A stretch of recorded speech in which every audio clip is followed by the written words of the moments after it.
Walk-away wife. So, I am the former husband of a walk-away wife, plain and simple. Once the fog lifted, I realized what a mediocre marriage we had and how very self-centered she was.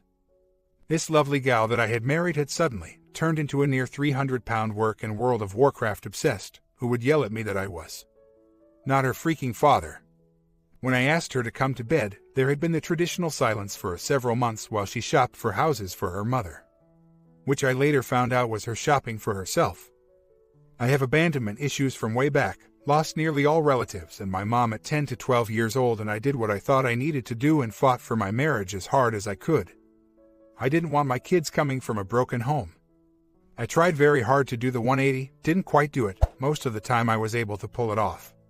But then something small would come up and it would gradually escalate between us until she was practically screaming at me through email. She filed just to surprise me. Nice surprise, eh? I don't know if she actually cheated or not, but she showed a lot of the signs. I'm thinking it was mostly likely an emotional affair because she had withdrawn from me almost completely. I started dating after she told me that I needed to go date people and telling me she was in love with someone, lots of crazies, and I resigned myself that it might be a while. Okay. Then I met my current girlfriend. What a breath of fresh air.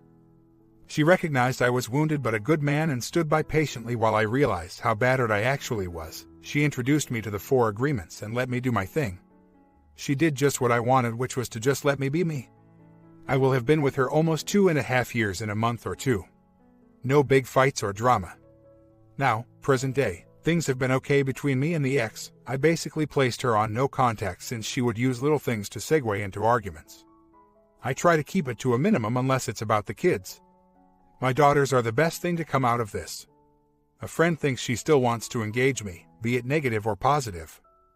I tend to agree.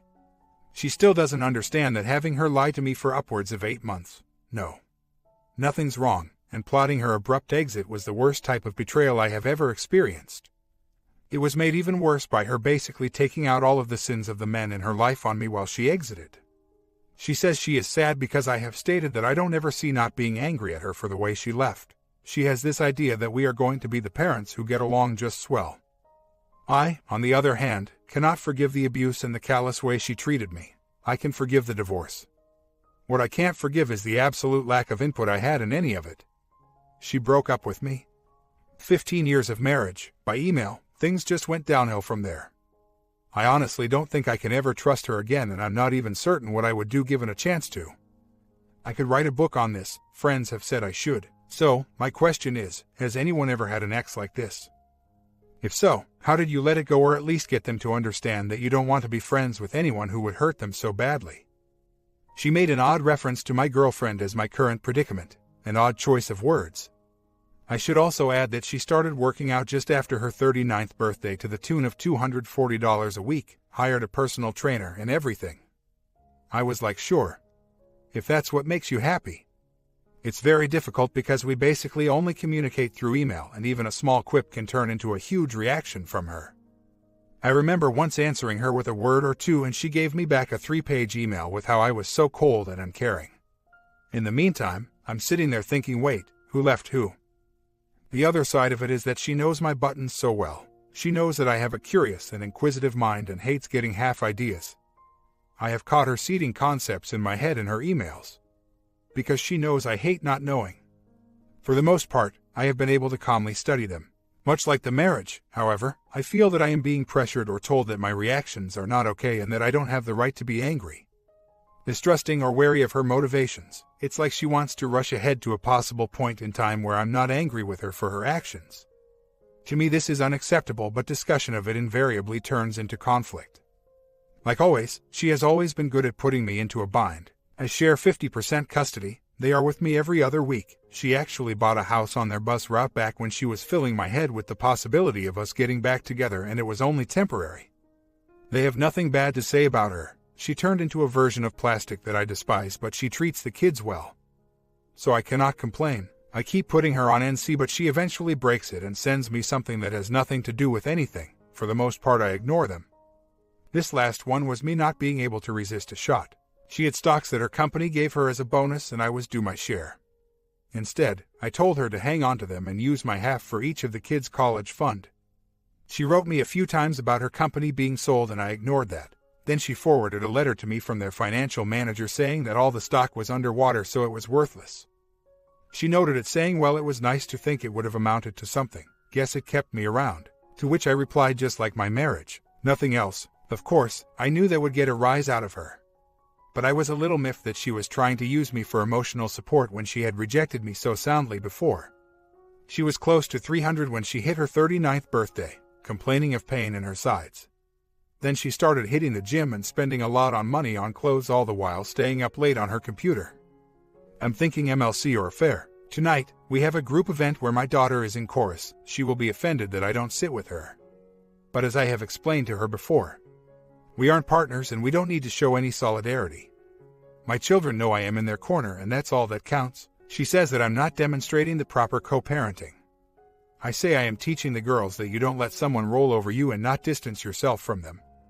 If somebody treats you like crap, you don't stick around. I just find it annoying that she wants to fast forward to some future point where everybody gets along. I am still angry, and her prodding for me not to be feels like invalidation and a feeble attempt to get her to feel better about what she did. Personally, I think she thinks if we get to that spot then she can rationalize her behavior and give herself a free pass by saying it all worked out in the end. I have even said as much to her that year that I needed to work through my anger and that I will do it at my own pace. She agreed and said she would leave me alone, but that doesn't stop her from contacting me. I did enter the dating pool too early and I fully acknowledge that. I was intending to just do light dating. I had no intention of getting into anything serious. My head was relatively clear, though, having gone through some pretty intense IC. We met, clicked very smoothly, and enjoyed a lovely courtship. We tested our reactions as we are both wary of giving in to unmet childhood needs and decided that it was worth a shot. Our love languages are nearly identical and we are both survivors of some pretty rough stuff and use that to be gentle with the other person. We discussed if it was worth pursuing and we laid out as many different scenes as we could. In the end we decided it was worth it. But I think we are the exception to the rule when it comes to timing, or just very, very lucky. I don't think she turned into a seasoned con woman. I will go on record that she was lying to herself just as much as me during the shutting down process and has even admitted to it. She waffled for months before she filed for divorce, always this dance of hinting that maybe she might reconcile. But then back away because of something she thought. Said I did. Her therapist called her ambivalent. I wonder sometimes if her post-divorce state isn't just as ambivalent as her pre-divorce state. I have to admit that a lot of the times she started up she had that wishy-washy feeling, which may explain why she experienced my rather firm rebuttals as attacks. I sometimes wonder if the conflicts she experiences aren't more in her own head than actually between us. I have noted she often takes things I email out of context. So, I set up an email filter with instructions not to announce when she sends a message. Now I will check her box on my terms, which will probably always be when I'm calm and braced for impact. I think my problem is that I am just too curiosity-driven. Luckily for me, Gmail is going to be blocked at work in a day or so. That will be one less distraction for me, and one less chance to get slammed when I least expect it. When I was young and my parents were going through a divorce, I most likely made a promise to myself that I would never have a marriage that was like that. I believe that it may have been this agreement with myself that kept me in the relationship longer than was good for me. It's amazing to me what I put up with just to have a solid marriage. I have an inclination to try marriage again. I just really want to be sure I understand what happened, but I think I'm going to have to just let the full answer slide. I think it might be better for me to put energy into moving forward than to continue my forensic ruminations. Another thing that bothers me is that I was a psychologist and a pretty good judge of character on top of that. I wonder about every week or so how I did not see this coming. Lucky for me, the wondering is few and far between and keeps getting longer in between thoughts. Interactions with her bring them back up, so I'm minimizing the interactions. I have a very difficult time recalling good memories because of the awful way she left and the horrible things she said and did as part of her leaving. When I try to think of anything good, it is immediately replaced with visions of her yelling at me. It's sadly funny because she used to lean in and she looked a lot like a rabid dog. Still got a way to go. My GF says it's natural. She has been divorced twice, and time will heal. On the plus side, my new mail settings are great and this was a very quiet weekend because I chose not to check her folder. Ah bliss, I will probably check it tonight after 15 seconds of mental prep, and reply in a calm and neutral fashion. I should have done this 3 years ago. Men do suffer just as much. It's just that our society trains us from day one to push our feelings down and not show them. If you do show them, you are weak or clingy. I think in certain ways men may suffer more in certain circumstances. We are usually taught to fix things when they go wrong. I see many instances, including my own, where that instinct was denied to the point of it seeming like punishment.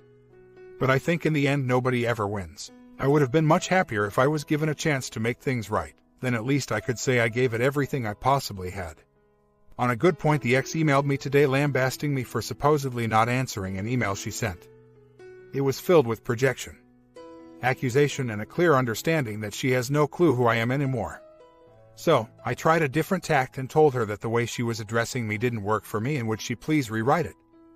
The reply was just more of the same, so I wrote back and told her that no further progress will be made on changing insurance until she addressed me the way I specified. Respectfully and calmly. Not whichever way she wants to. The next email was pretty tame and reasonable. Feeling good about this, the thing I fail to understand is why she is bitter. She lied to me for almost a year. She initiated the separation. She filed. She forced me to buy our old house. She just can't seem to get it through her head that the damage she did was permanent. I readily admit to my GF that I wasn't truly ready. But she, being the great gal that she is, let me work things out a bit and get myself pretty much right. She says I'm miles ahead of any other man she has met. She is also the most reasonable person I have met. She took a long break after her second marriage and worked on herself for around 8 years and raised her son. We bumped into each other on a dating site and got along really well. I was originally just going to cat around for a bit, but sometimes a good thing appears when you least expect it. So, we had a lot of fun through the honeymoon period and decided we were good for each other after the fade. That was a few years ago. The ex just doesn't get the idea that everyone has different schedules. She wants to be buddies so she can let herself off the hook for her shabby treatment of me and disrupting her daughter's lives. 3 years ago, today, the judge banged a gavel and ended my marriage. It was not my choice. Oddly enough, the sun came up the next day just like it always did. Funny that, little by little my life began to improve. I got the things that I wanted and worked on myself to be a better person. I attracted better people and personalized less. I became a better man. Now I am settled. Life has given me all I need and I find I need less and less each day. In a good way. I am 49 in 5 days. I weigh in well, am reasonably fit, in a relationship with a wonderful gal. My kids respect and love me and her as well. I am 80% of my goal to have 6 figures in the bank and have recently completed an apartment renovation to be proud of. This will pay 95% of my mortgage. For those of you who need a little encouragement, this can be done. You can succeed and come out even better than before. While it may seem like it in the beginning, a divorce is not the end of your world, just that particular chapter. 3 months later, the first time I bought my house I didn't have the full input into the situation. I was being calm and collected, as my ex dismantled my family and she pretty much forced me to buy the house. I bought it because I really like this house. It's quirky. Post and beam modern with wraparound porches and pine walls and ceilings with 4x16 beams supporting the second floor. It feels like a lodge and I am very much at home in it. This time around, along with 4% interest, I am willfully purchasing it as my house. Not a leftover or an ultimatum, but my house. I signed the papers today at noon. Tonight, I am going to sleep for the first time. Not in the ruins of my marriage. Not in what she left me with. My house. I sent steak and whiskey in my immediate future. A few months after she is in her new place, the kids report to me that she has stopped smoking. I congratulate her and she tells me that her last checkup X-rays showed interstitial scarring on her lungs. I'm supportive. A while back I noticed butts outside of the garage when dropping off the kids. I figure either ex-mother-in-law or friends. But Thursday I dropped off my youngest and we had to use the front door, which guests don't normally use. I estimated 300 to 400 butts out there. I mean they were everywhere. Because the snow had melted. So, I commented to my youngest that her mother was smoking again and she replied, "She never stopped, Dad." Then I remembered her making veiled references to having only 6-10 years left. She has done this several times over the years we were divorced. Then I put it together. I am incensed, outraged and thoroughly bewildered. I have always said that people are free to destroy themselves in their own ways. Unless there are kids involved. If somebody came to me and said I had a condition, I would be fighting it tooth, nail and tail, if only for my kids to show them that you simply never give up. Is it simply weakness? Stupidity? Some weird passive-aggressive thing? I don't know, I just don't understand how somebody would willingly just let it slip away. Why would she ever consider giving that message to her own children? Half a year later, my letter to her. Difficult to know how to address you. I can't call you dear or sweetie or honey simply because you are no longer any of those things to me, yet you bridle so at other things that I really have nothing left.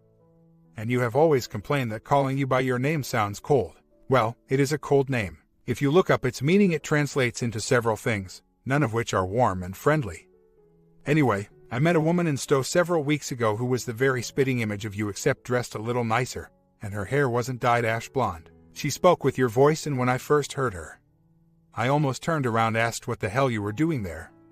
Instead, I positioned my chair and got a glimpse of your exact doppelganger as she complained bitterly to her friend about her computer programming husband who was never home even when he was home, and then started in about the humidity and how she couldn't wait to go see her dentist again. Guess she had a thing for her dentist. She was also thinner, so her cheekbones were a little more prominent, and she was definitely using some high-end skin product as her face was flawless. But she was still based of your genotype. Then she started in on her husband again, not particularly caring if anyone heard, so. We all heard about how the bored housewife from CN wanted to have an affair and how she thought her husband was a big child and how he and the boys were just a bunch of teenagers. I stifled the urge to tell her that is how the best fathers socialize their children because I wanted to hear more of the looking glass you. The Red Queen was fully present as she whined about how he should know when she needs attention and that she was approaching 40 and what did she have to show for it. Her friend pointed out the nice house, great cars, 2 great kids and no money worries and a husband who dotes on her. Her friend did everything but volunteer to take her place. She just scoffed and started to complain about how the romance is dead and how she wasn't going to put any effort into it if he wasn't. It was a train wreck waiting to happen. If she had been a black dragon, acid would have been searing the grass below her seat. I opened myself up enough just to sample a bit more of her emotions, and she was heavily and bitterly invested in running a life script. Empathy can be a truly wonderful thing sometimes.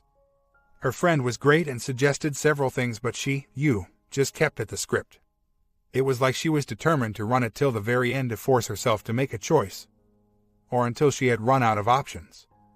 Time was beginning to encroach as I knew I would have to make the next game, but I knew the universe rarely laid things like this out before me unless there was a reason. Sure, enough out it comes as she confessed to her friend in one single vulnerable moment that she felt trapped, then just as fast as it came out, she reverted right back to her role of suffering partner in romance doomed to failure. I thought, and the universe laughed at me yet again, sweetly and kindly, as my epiphany rolled across the edges of my mind. I stood up and told the ladies that I had a good time listening to them and then stepped into the Red Queen's 18 inches bubble. I truly hope you find what you are looking for before it is too late. If you want it bad enough. Not only can you change roles, but you can also change movies. It's much better than the alternative. I flashed my best rogue smile and began folding my beat-up chair. The ones we got for our gathering after we got married, quietly noting to myself that she reeked of neither cigarette nor perfumes. Is that what happened to you? She asked. She was obviously taken aback. No, my ex was a mess by the time she acted. She was too single-minded and too proud to ask for help. I'm with another studio now. Oh, that's too bad, she spoke. Not really, it's an independent studio that can do anything from science fiction to documentaries. The pay is good, and there are no strikes. No unions. And negotiations are always done quickly and gently, I said, smiling again. I picked up my chair and tipped my hat to both of them and walked away. All I heard from behind was her friend asking, what was that all about? It's fun to be the messenger sometimes. I had thoroughly expected her to freak out for eavesdropping. Last thing I heard was some giggles and then some shrill laughs like schoolgirls. No matter, I had done my part. Later on, after the next game, I would get my epiphany full on as I lounged in the shade on the windiest part of the field. But before all that, I spent a good deal of time people watching looking for my new indicator. Turns out there are people running scripts everywhere. They don't even know they are doing it. For some this seems to work. They pick a script they like and start running lines. House, job, 2, 5 kids, etc. Then it struck that there were people who were getting really screwed in the equations I saw running. It was the ones who were picked not by the scripts they were running, but by the scripts their partners were running. They were laying expectations on them that they had no freaking idea were being run by them. Take this thought and let it marinate a bit and you get us. I thought I was being cast as the good husband, kind and loyal to the end, good with kids and animals. making up for deficiencies by trying extra hard and being a creative parent. Turns out I was nothing of the sort in your script because you were most likely entangled with your mother's script. I was simply cast as the guy to divorce later on so you could emulate her lonesome grandmother. We don't need men role. I was the man who would suffer because of what happened earlier and that all men are bad. In the meantime, I'm dutifully playing with the kids and raising them as best I know how. Being a loyal husband and trying to figure out why you were increasingly distant and why work was so important to you. I never even kissed another woman while I was with you. Too bad you can't say the same of men. I used to think it was me, and on some level I probably still do. I went back and reviewed all my email to you and I very clearly explained what I was about to go through from your leaving. Search your email for the word psychobiological event. I couldn't have been clearer. It was almost as if you chose me to know that it would devastate me. I knew that as soon as you were out the door, it was over. My lawyer Chris said people get back together less than 10% of the time. If one leaves the residence, it drops to about 5% when I relayed those figures to you. There were no crap given. Except for yourself, then again, after seeing a strange car, which had obviously spent the night in your driveway. Just a few weeks after you moved out should have tipped me off, but I was loyal to you up until the point you sent me papers to surprise me. I still think the part that really sucked is that you knew divorce was on the table for well over a year and you refused to talk to me about it. You sure didn't spend all that time at the gym for me or yourself. Did you now? It's all right, you can admit it. You were working on your score so you could bag a new man, or you already had one in mind and were just waiting for the right time. Meantime, I was standing and hoping you would come out of it. 3 times I asked if we needed to go see a marriage counselor and you brushed off each time I asked. I spent a good portion of my life planning for such an event so that I could be the strong one, but you were already out the door. Remember downstairs in the apartment on the couch you asking me to swear to be the strong one on the inside? Well, I took that to heart too. I took every bit of knowledge I had and tried to connect with you on some level. True, I did do some attacking, but that was only after you brought me to almost reconciling only to have it jerked away from me yet again. You just kept teasing me with false hopes and suddenly dropping the whole thing. Again, and again and again, like running a script. I don't suppose it really matters which script you were running. Damage is already done. You said things and did things that simply cannot be taken back and might not be forgiven. I will never forget the look of delight on your face when you knew I was suffering at your hands. Did you really think that you could screw your husband over so entirely viciously and expect them to stay friends with you? Did you really think after some of the awful things you said that I would stay around after my head cleared? Did you really think we were going to have that romantic fight and everything would be better? Did you really think we were supposed to be invited back to our counselors without you committing to the process? They were all just silly half-witted excuses because you didn't want to do the work. The guy and, to a lesser extent, the gal both gave me the look. It's the look that says, she's too far gone, best to take care of yourself. Love and marriage take commitment, trust, and a willingness to confide in your partner and to accept them for whatever they bring to the table. I often question if you ever really loved me or not. When did you ever extend me the courtesy of treating me like a husband or full partner?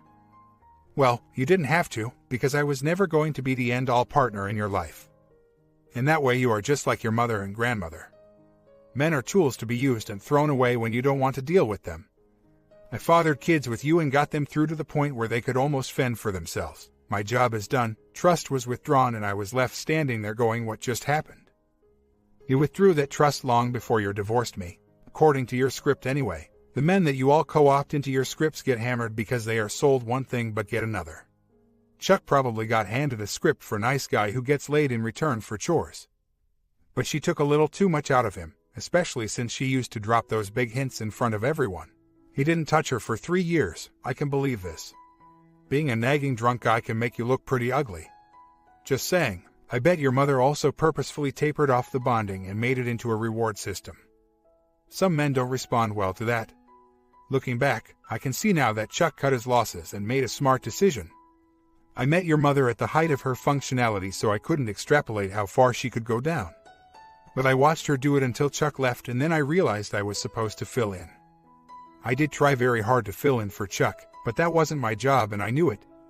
Until the first time she utterly failed to show any type of gratitude whatsoever and even tried turning Ann on me for her bloody cabinet doors. I froze myself half to death trying to get that camp done, and I did a bloody fantastic job for what I had to work with. What did I get for my troubles? An ungrateful, needy, whiny response that minimized my contributions and made me feel like absolute crap, and then to try to use Anne against me. Well, let's just say she was never going to get anything else out of me again unless you asked for it. There is always a but attached to everything with you too. Always. It's that stupid script. I tried repeatedly to show you how your mother was grooming you, but you always took it as an attack. As it stood, I was the biggest threat to her eventual well-being, so I'm sure she was very supportive. In her passive way, of course, in whatever you think is best, dear. I can just picture her leaning over and touching your forearm and saying, "I just want what's best for my little girl." Not evil, just running a life script. Note the forearm, not shoulder. She must have felt like octane when the butter falls. So, there is her script, same one Rita used, maybe her mother before her. Who knows? Eventually, she will ask you to choose, once again, between something or someone you love and her. Maybe not outright, but it will happen. Yes, I am quite aware that I have my own script too. Mine was to fall in love with a person and have a family and love her no matter how hard things were, to make up for my childhood and my emotionally absent mother. I would be the best of the good husbands and lift her up when she was down and sing her praises to anyone who would listen. I played the role of entertaining but non-threatening spouse at all your work affairs and always supported you no matter what. I never whined about you working and did a lot more than my share of transporting. Feeding and raising the kids, I wanted the romance and falling into a snowdrift because I was too busy kissing you. I had it for a time, or at least I wanted to think I did. A friend says it's not a crime to love someone too much, as long as it doesn't end up hurting you. I am guilty of loving you far too much and taking behavior and disrespect from you that I never should have taken. I remember having a heart attack on the couch after shoveling and you telling me I was being melodramatic. Where was your empathy and compassion then? They were centered around your own little world. You didn't nurse me back from a heart attack. I did, ironically. Butterball did more to help me than you ever did. I think you would have been kinder if you knew how back then. I took an awful lot of it from your mother too. She didn't love me any more than she loved Chuck. I was merely a man for her daughter who she saw as a threat to her support system and someone who would introduce radical concepts like not automatically bowing before her when she hadn't earned it. Or worse, identifying her tricks. I was a placeholder in her script, sort of a bookend to prop you up while she was occupied with Chuck. In the end she won out. It's no mistake that we always fought more after she left because she always did her best to sow seeds of discontent so she could have your undivided attention. Just look at her reaction when I told her I would teach her something but not do it for her. Foot stomping and tantrums. Something tells me that's not a well-adjusted adult. Ask yourself just one question, in the time that she spent with us. Did she ever once try to calm a fight down between us? Not even once. See, there is more going on here than will be said. Is it any coincidence that you started experiencing more dissatisfaction in the marriage after Chuck left her? She always made sure that there was at least one time when she visited that you clearly had to choose her over me. Your mother is running a self-preservation script in which you play the part of her endgame. That's why she always finds ways to be in your space. Pretty soon, just being there in the summer won't be enough and she will want to move near you so she can be all yours. Dinners at camp will taper off and she will eat with you all the time. Maybe she will bring food at first, but later it will be just vodka. She will mention she is a pensioner. You feel guilty, etc. But she needs a convenient vacancy. She will probably wait until Maddie goes to college, then say, well, I could sleep in another room until I find a place. Then she won't find a good space, so she will want to move in with you permanently. By then you will be comfortable with 6 cats and a neurotic dog. If you make a fuss, she will put the cats in a home. Cats, like children, are disposable too. She will make you responsible for the lives of her cats. Sound familiar? Instant nanny. You, not her. She will just continue to pickle herself like a smoked herring. Don't worry, she won't make her move until she sells the camp or her condo.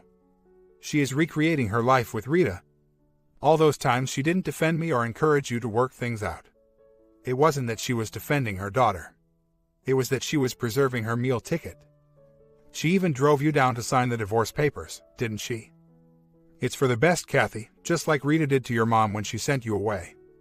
I have had this knowledge for a long time, just never saw it from this angle before.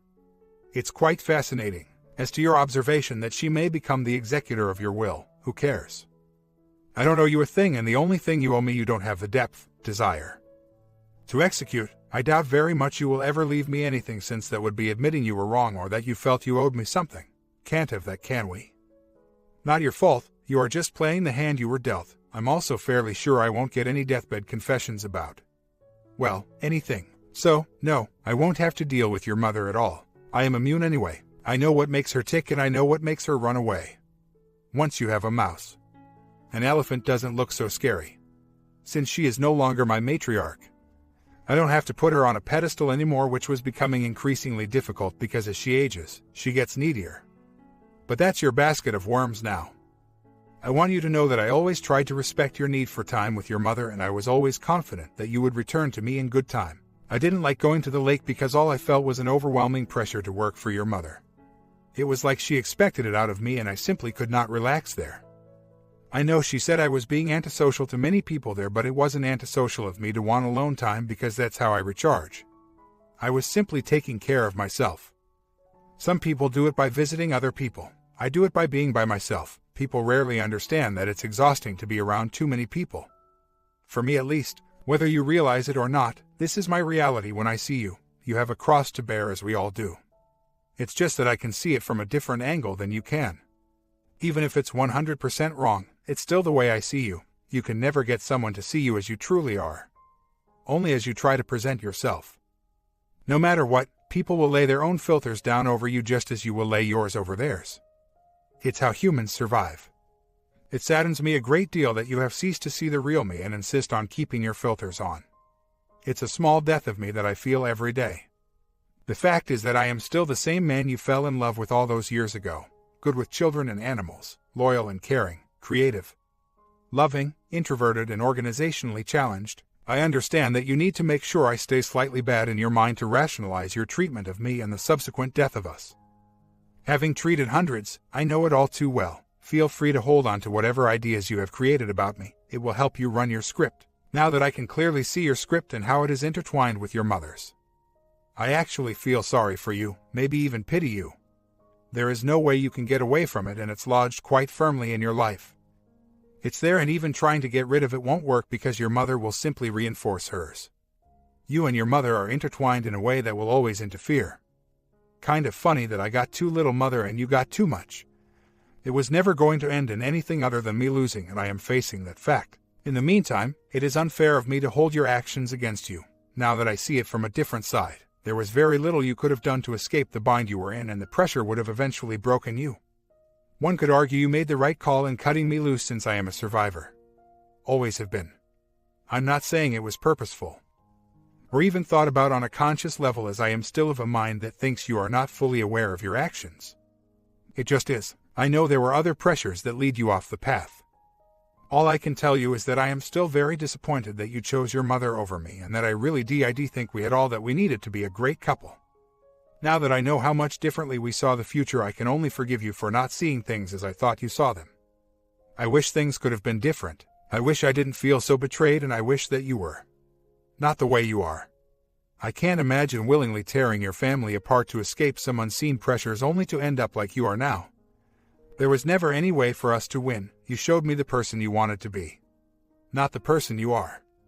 When the script started to override that, I can only imagine that you felt empty and lonely inside, like a microphone feeding back on itself. That's why you were such a basket case by the time you left. I watched you change, and it was not a fun show for me when you left. I did breathe a sigh of relief for you because I knew that at least some of that pressure would abate, but I could never figure out where all that anger was coming from. For what it's worth, I would have given myself up to give you my last breath. But mostly I was willing to fight to make sure you could draw more. I'm sorry my constant attempts to connect with you were seen as badgering, and I'm sorry I couldn't keep my cool when the woman I loved most in the world rebuffed me. I loved you as much as any human could love another, and you broke my heart. I will never be the same person I was before. I forgive you for as much as I can. My comment: what do you guys think a marriage does to a person, especially a bad marriage? Can you come out stronger? Comment down below, and I will get back to making more videos.